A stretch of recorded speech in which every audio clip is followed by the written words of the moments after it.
Jesse Vega is a chart-topping artist known for his cohesive pop and R&B fusion, as showcased in his latest self-titled album, Jesse Vega, featuring award-winning singles like Sarah's 2 and Tell Me Lies, along with his newest track, Doing Me. And Jesse is back with us on the show for the countless time. I don't know how many times you've been on, but you're back. And how are you today? I'm good. I'm really excited. It's album month. It's also yes. porn season. My birthday just passed, so it's wow. been nothing but amazing things happening in the month of January. So it's wonderful. Absolutely. Now, this is your self-titled album, Jesse Vega, and I want to talk about that title first of all. Why did you decide to name it after yourself and put the 3 instead of the E? So the reason why I self-titled it was because I was going through a rough time in the last 3 years making the album. I started in 2020, and then the last recording happened in like 2023. And I had like a different theme at the time that I was going to name it. But as I started making it, it started to change.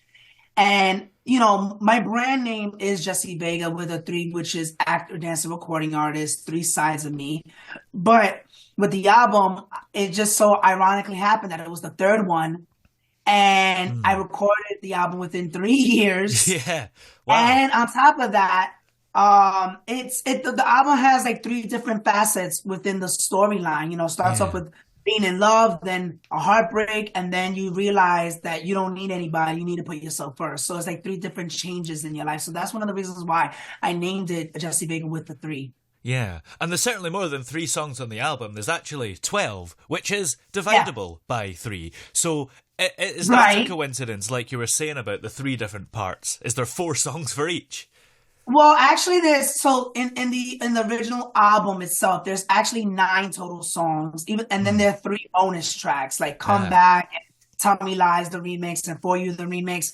But that's absolutely very interesting that you said that because it's ironically like it's like 9 songs and with 3 to 9, Yes. Yep. Absolutely. And about the tracks, it's got Sarah's 2 and Tell Me Lies on it, which we've had you on the show to talk about before, and I think the first one was like, I guess this year it'll be like 3 years ago. So were they originally intended to be put in this album, or was it like, I'll just put them in because they need to be in an album? Oh. Right. Well, first off, did you get to even listen to the album itself when you got to have the project? Yes. Oh my God, thank you so much. Yeah. So like Sarah's 2 was the first single. It was actually the first single, and it came out in 2021. Yeah. So I felt like, you know, it was like the epitome of what I wanted it to say, to put out in the album. And it was a part of an album that I wanted to put. So that was like the first single. And because it was an award-winning song back in 2022, I had to put nothing but the best tracks on the album. That's one of the reasons why it was on the album. Absolutely. Now, what was the actual inspiration behind the album itself and the themes and the tracks on it? Well, so I worked with this amazing producer called Invert, and he's from India. And the inspiration for the album was mostly pop, obviously, because you know we love pop music, but also R&B lyrics. And I wanted it to be different than the last 2 because the first one was more dance, the second one was more pop, and it has some R&B in it. But I was like, you know what? I felt like that last one wasn't really like the best project at the time. I felt like it was a little bit rushed. And if I think about it, sometimes I think about that album and I'm like, it sounds a little bit like a bunch of collection of songs, and it wasn't really as cohesive as I wanted it to be. Yeah. So the inspiration was more of just living life, taking time, and coming up with things organically without trying to feel like you have to prove something. And then the music came within itself. You know, I wanted it to be pop based, obviously. Yeah. But also the lyrics were more R&B. And I wanted it to be more of an eclectic, where it wasn't just pop songs. You have a little bit of everything. Absolutely. And What were the sort of different influences that shaped that eclectic sound, do you think? Well, mostly, I mean, me as a Latino artist growing up in the Bronx, I love a little bit of everything. Yeah. So I love like the pop music, the house music. I mean, there were inspirations like but Tell Me Lies. I wanted it to be a very like Justin Bieber influence with the Purpose album in 2015, Yeah. where sometimes some of the vocal modulations or the instrumental modulations. So I had told Invert like, okay, for Tell Me Lies, I wanted it to be this inspiration. And then you got this song called Cloud Nine, which has like big drums and big horns. And I'm a big Jennifer Lopez fan, so I Oh, was like, yes. I wanted to have that song and an inspiration to like that kind of style. Then there were, like the background vocals and how would you do your background vocals, and that's also an inspiration of like Mariah Carey. So there was a little bit Yeah. of everything with the music that I took an inspiration from different artists, veterans in the industry that, that's the only way you're going to learn to make great music, by learning from veteran artists. Absolutely. And the album covers a range of emotions from being in love to losing love and embracing self-love. So how do you navigate those different themes throughout the creative process? And is there a particular message that you hope listeners take away from it? It's a good question. I mean, at the time when I was going through making the album, I was going through a very, very rough time, Toby. It was in the height of COVID. Oh, yes. So, emotions were running high. I'm pretty sure, COVID for you must have been very hard. Mm. And there were relationships that became tested. Some relationships didn't make it past 2020. Yep. And then there were maybe one, if I was lucky, or two that managed to stay current. Mm. And at the time I was just really going through like, why is this happening? Why are the changes are happening? Why are these relationships are being tested? And I didn't know what was going to happen. I felt alone. I felt very, at times, depressed because a lot of the relationships that I had were just dwindling out. And it was like a self-evolution. It was like the world stopped and it went and it restarted again. So because of the creation of the album and the inspiration, where it was being in love and starting new friendships or starting new love, to at a point where it was like, you know what? I don't need anybody. Yeah. I don't need people's validation. I don't need to be in the company of others, of comfort. I can manage to live on my own by myself and move forward and protect my heart and not have the disrespect of people trying to belittle me, trying to make me feel some type of way. And that was the message. It's okay. You go through different relationships, you go through different friendships, but at the end of the day, always know how to stand on your own and tell yourself you don't need anybody. And you can walk hell through hellfire alone and you'll be okay. Absolutely. And the album also has themes of kind of self-discovery. So was that also the kind of from the same inspiration, if you see what I mean? Yeah, the self-discovery within making the album was learning about not feeling like I'm alone. Yeah. Not feeling like, oh my God, I don't like being alone. In the last 7 months, in 2023, was a big boiling point for me. I mean, I had an amazing time in 2023. I think 2023 was amazing. I was 33, 333, angels, blah, blah, blah. But it was a boiling point. There were relationships that I had to cut off. There were relationships that I felt like I'm not going through a cycle that I went through in 2020. But because of me making that decision of like, goodbye, I don't need you, I'm moving forward, I'm going to be okay. Then the alone part came and feeling like, every week going to the restaurant by yourself, eating by yourself, hearing, trying to find new relationships or friendships. I also went through, a breakup. So it was a lot, but I realized that it's going to take some time, but I know that whatever happens in 2024 and with the success of this album, I knew that, new beginnings are gonna arise. Absolutely. And in terms of in terms of the tracks on the album, are there any particular tracks there that hold a special significance for you? Either in terms of that personal connection or just the creative process. I mean, every song was very different, but what I'm going through, what I'm going through right now, and the theme is basically the latest single, "Doing Me." "Doing Me" is like, who is Jesse Vega? Like, I can really define Jesse Vega in that song. Yeah. You have the musical instrumentation. It's very theatrical, Yeah. but it's also emotional. And it has a message. Then there are songs that are fun, like you have Cloud 9. It's very R&B and it's very funk. And then you have Tell Me Lies. Like, every song has a different facet of what I went through that I love. Yeah. But I would say what's going on now is "Doing Me," the latest single. And I would also feel that anybody who listens to that song is not only that's going to cater to me, but it also is going to cater to everybody who can relate. If you're going through a breakup, if you're going through a loss, if you're going through a friendship that's not working out, that you can put yourself forward and you can move on from all the pain that's going on. So yeah. Absolutely. For now, "Doing Me." Yes. And "Doing Me" is generating a lot of buzz. And I suppose you maybe wouldn't expect big kind of show, production number to also work as being quite emotional, but you managed to pull it off quite well. So what's the secret behind that? So, okay, here's what happened. I've done a lot of music. I've done a lot of different songs like pop and dance and all that.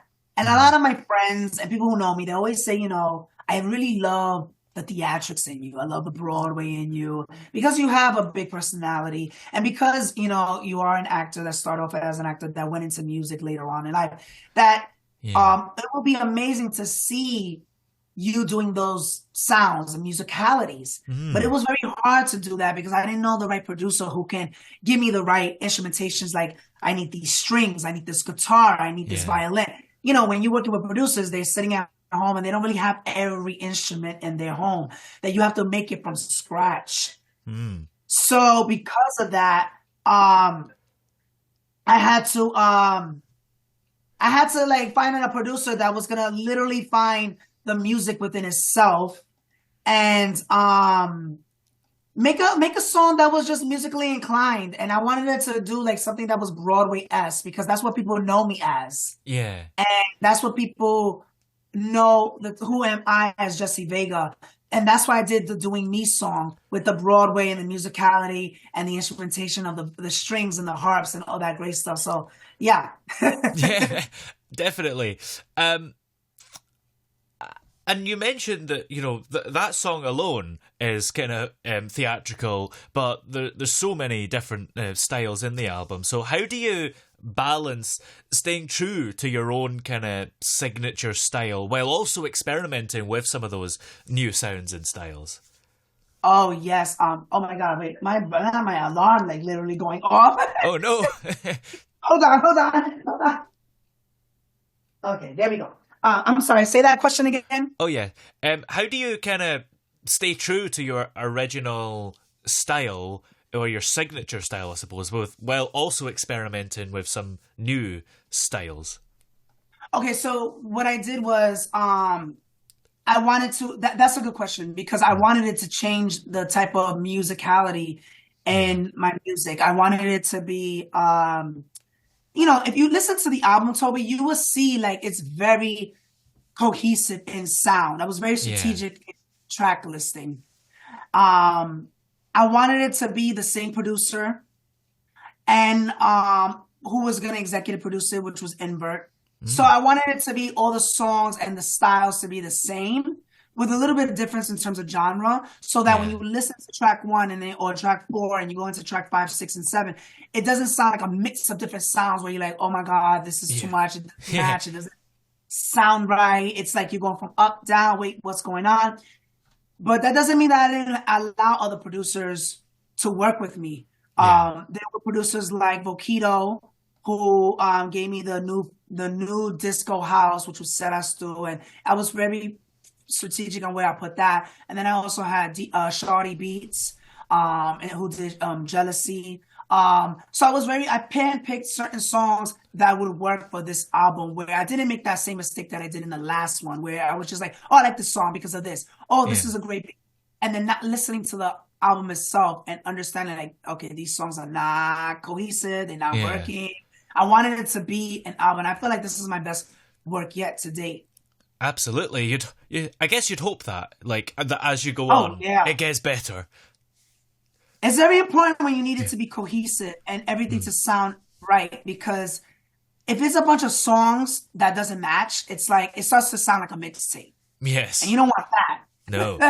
So I've learned from making music in the last 7 to 8 years, and I only put out, this is my third one, and I had an EP, that I just learned, live life, stay in the studio, listen to the production, listen to the music, listen how you're going to make your vocals, and just go with the flow. Don't rush the process, because when you do that, it's not going to come out right. So this was the longest that I ever worked on an album. And I'm really proud of it, because the sound is right, the production's right, the vocals are right, the style, we have the visuals. So I'm really excited. Absolutely. And were there still any like risks that you took with the album that you hadn't explored before in your music? Risk. What are the risks? Spending a lot of money. Spending a lot of money. Yeah, that is a huge risk. Yes. Looking at your bank account and saying, wow, I am negative. Why did I spend $200 on that producer? Oh, well, wow. It's going to benefit. Yes. I would say, well, it was all an investment. But in terms of creation, a risk, I would say taking a long time making a project. Yeah. Because I'm so like, oh my God, I need to put stuff out. I don't want people to forget that I do this. Oh my God, and I was like, who cares? I don't need to prove anything to anybody. Like, whether they wait or not or care, who cares? This is for my self-healing, my own therapy. Yeah. The risk was taking time. Yeah. And 3 years was a long time, because in the first one, it was like 6 months making the first one. The second one was like a year and a half. This one was long. So, and I was supposed to put it out last year at the end of 2023, but I wasn't ready. I didn't really have all the songs. I was like down by 2-3 songs. Then I was trying to figure out what songs to end it with. So I kept pushing it to December, and then I was like, okay, I'm already done. I was like, I'm gonna put it out in January because it's my birthday month. It's Capricorn season. It's a new year, started off right. So that was a big risk, but I wouldn't take it for granted, because it was all worth it. All good things come for those who wait. Absolutely. Now, this album is, of course, out in the world now. It's called Jesse Vega. So what do you hope listeners will take away from the album? I hope people can take away that it's okay that you can be on your own and move forward in life. You never feel that you have to have somebody to make you feel better. And it's great if you have somebody in a relationship, because then they have something that you're missing in your life that they can give you and you can give them. But it's not the end of the world where you feel like if relationships don't work out, it's like what you're going to do from now on. If you're going to be alone, are you not going to find someone that's going to love you, or someone who's going to find you very fun to be around as a friend, that you'll be okay.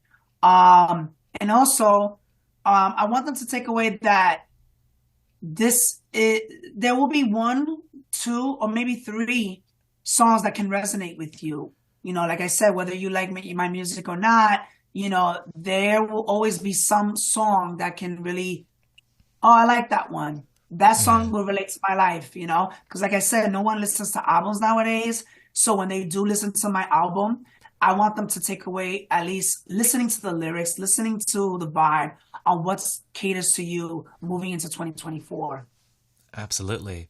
Now, what's next for you after the release of this album? Are there any upcoming projects or collaborations or tours or I guess even more styles and genres that you are looking to delve into? So with this album, because it's the third one, I do have ideas of what I want to do in the further. I would love to make my own concert for it. That is an idea. That is a goal because I haven't done that. I haven't done a concert. I haven't done a live setting of my own music, my own showcases. So that's obviously my bucket list. Yeah. There are collaborations in the album. We have Madeline Cassiano come back and track number 10. We have Phoenix Rosario, who's in the remix rap version of Tell Me Lies. So we had, features in it. But we're going to just flesh out the visuals. I've done a few visuals for the album. We have Doing Me. We have a couple of visuals in the album that I'm going to start popping them out in like every couple of months because I don't want it to be like, okay, here, new video, new video, new video. Yeah. I want it to just gradually, more promo. But I feel like for the rest of the year, I'm going to really promote this album and hopefully, with God willing, hopefully do a showcase live concert for it. So that's the hope. Sounds exciting. And in the meantime, where are we able to listen to this album, Jessie Vega? You can listen to my self-titled brand new album, Jessie Vega, with the 3, on all music outlets. That is Apple Music, Spotify, Google Play, YouTube Music. Make sure you watch my latest video, which is called Doing Me. That's on youtube.com/Jessie Vega Music. Stream, share, tell all your friends, listen to the music. I want you to take away anything that you can relate to the lyrics and the content of this album because it's a labor of love. I put my heart and soul in it for 3 years. So that's what they can take away from it. And that's where they can find me on my website, Twitter, Instagram, all that great stuff. Brilliant. Well, many thanks for talking to us today and see you next time. Thank you so much, Shout Radio and Toby. I am so appreciative and hope to see you guys soon.